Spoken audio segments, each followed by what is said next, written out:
Cu ocazia sărbătorilor pascale, Geta Sterp, mama lui Culiță Sterp, a dezvăluit cât a ajuns să coste 1 kilogram de carne de miel din propria lor producție.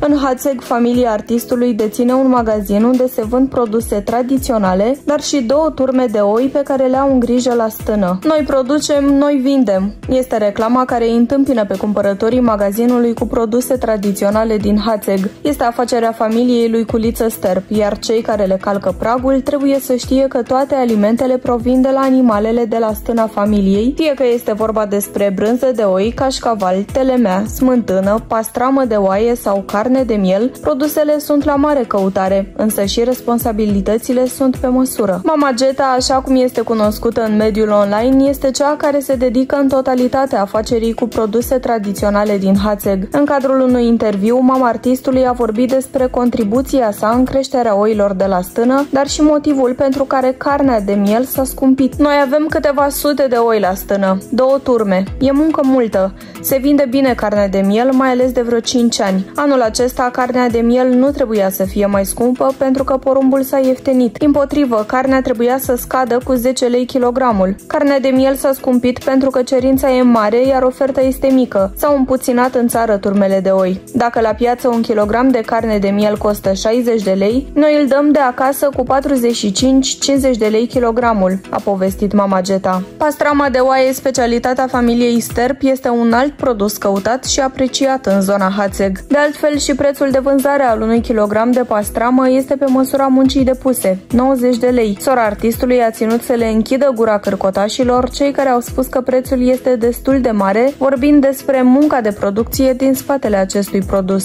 O tăiat notinii, lăsăm carnea asta. Tot ea eu și crescut și acum uite, te prepar și vouă vi trimis să-i mâncați, dreptatea asta.